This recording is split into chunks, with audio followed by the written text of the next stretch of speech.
क्या हमारे देश का लोकतंत्र अब सड़कों पर फेंके जाने वाले अंडे और सब्जियों से तय होगा? बंगाल की राजनीति में एक ऐसा भूचाल आया है जिससे पूरे देश के राजनीतिक गलियारों को हिलाकर रख दिया है। तृणमूल कांग्रेस के दिग्गज और तेज तर्रार नेता महुआ मोहित्रा के दफ्तर पर जिस तरह से सरेआम हमला किया गया है, वह सिर्फ एक घटना नहीं है, बल्कि यह भारतीय लोकतंत्र के लिए एक बड़ा चेतावनी का संकेत है।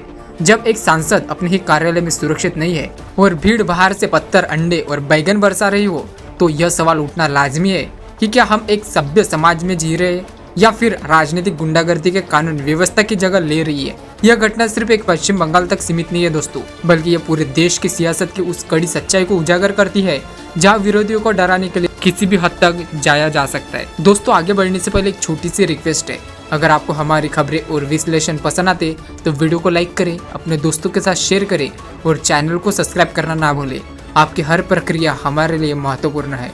1 जुलाई 2026 का दिन पश्चिम बंगाल की राजनीति में एक काले अध्याय के रूप में दर्ज हो गया। नादिया जिले में स्थित कृष्णनगर के तृणमूल कांग्रेस के सांसद महुआ मोहित्रा अपने कार्यालय के अंदर एक महत्वपूर्ण बैठक कर रही थी। तभी अचानक बाहर एक बड़ी भीड़ इकट्ठा हो गई और उस भीड़ ने उनके दफ्तर को चारों ओर से घेर लिया।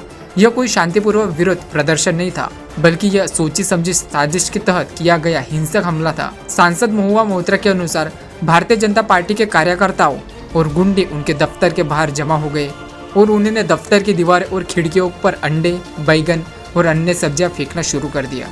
महुआ मोहित्रा ने खुद सोशल मीडिया प्लेटफॉर्म एक्स और फेसबुक के लाइव के जरिए इस पूरी घटना का सीधा प्रसार किया है और देश की जनता को दिखाया है कि कैसे उनके कार्यालय को निशाना बनाया जा रहा है। सबसे ज्यादा हैरान करने वाली बात यह थी दोस्तों कि वह मौजूद राज्य की पुलिस और केंद्रीय रिजर्व पुलिस बल के जवान महज एक मूक दर्शक बने खड़े रहे। उन्होंने उस उग्र भीड़ को रोकने या फिर खदेड़ने का कोई भी प्रयास नहीं किया। महुआ मोहित्रा भारतीय राजनीति में एक ऐसा नाम बन चुकी है जिन्हें या तो लोग बहुत ज्यादा पसंद करते हैं या फिर उनकी कड़ी नफरत करते हैं। कृष्णनगर से जीतकर संसद पहुंचने वाले इस नेता ने हमेशा अपने बेबाक और तीखे बयानों से सत्ता पक्ष की रातों की नींद हराम की है। चाहे वह संसद के भीतर उनके द्वारा किए गए ओजस्वी भाषण हो या फिर सोशल मीडिया पर सरकार की नीतियों की कड़ी आलोचना, उन्होंने कभी भी अपने कदम पीछे नहीं खींचे हैं। हाल ही में जिस तरह से उन्हें एक विवाद के चलते संसद के निष्कासित किया गया था और उसके बाद 2024 के लोकसभा चुनाव में उन्होंने भारी बहुमत से जीत दर्ज करके अपनी शानदार वापसी की, उससे उनके विरोधियों में भारी बौखलाहट हुए। यह बौखलाहट अब सड़कों पर साफ नजर आ रही है।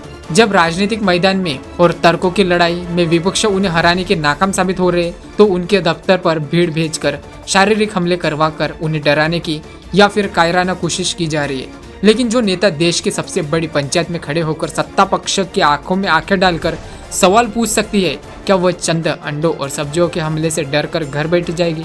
यह हमलावर खुद भी जानते हैं कि ऐसा नहीं होने वाला, लेकिन उनका असली मकसद इलाके में एक खौफ का माहौल पैदा करना है। जब एक निर्वाचित जनप्रतिनिधि पर इस तरह का सीधा हमला होता है तो सबसे पहला सवाल प्रशासन का कार्यप्रणाली पर खड़ा होता है। महुआ मोहित्रा ने अपने वीडियो पर साफ तौर पर आरोप लगाया कि जब भीड़ हिंसक हो रही थी और लगातार हमले कर रही थी, तब पुलिस ने कोई भी सख्त कदम नहीं उठाया। उन्होंने कहा कि राज्य में सरकार के दावे के विपरीत कानून और व्यवस्था पूरी तरह से चरमराई गई है। टीएमसी विधायक कुणाल घोष ने भी इस मुद्दे पर कड़ी प्रतिक्रिया देते हुए कहा कि अंडे लेकर किया गया यह गैर कानूनी जमावड़ा लोकतंत्र का गला घोटने के समान है। घोष ने आरोप लगाया कि पुलिस और प्रशासन को जानबूझकर बेअसर बना दिया गया ताकि सत्ताधारी दल के नेताओं पर आसानी से हमले किए जा सके। अंत में हमें यह समझना होगा, महुआ मोहित्रा पर हुआ यह हमला सिर्फ एक महिला सांसद पर हुआ हमला नहीं है, बल्कि यह हमला देश के उस लोकतांत्रिक व्यवस्था पर हमला है जो हमें बेखौफ होकर अपनी बात कहने का अधिकार देती है। जब भी राजनीति का विरोध का जवाब हिंसा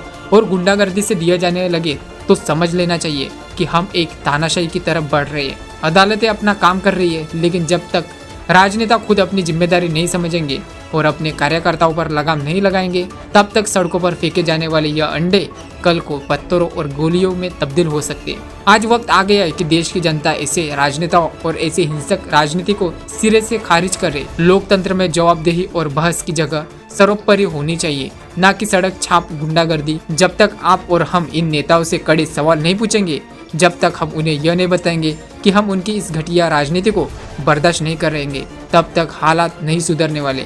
हमें यह तय करना होगा कि हम कैसा भारत चाहते हैं। क्या हम एक ऐसा भारत चाहते हैं जहां सड़कों पर अंडे फेंकने वाले गुंडों को राजनीतिक संरक्षण मिले, या फिर हम एक ऐसा भारत चाहते हैं जहां विचारों का सम्मान हो और कानून का राज स्थापित हो, फैसला आपकी तरफ रुख करता है दोस्तों। तो दोस्तों आपको ये विश्लेषण पसंद आता है तो वीडियो को लाइक कीजिए, चैनल को सब्सक्राइब कीजिए। मिलते हैं नेक्स्ट वीडियो में। जय हिंद।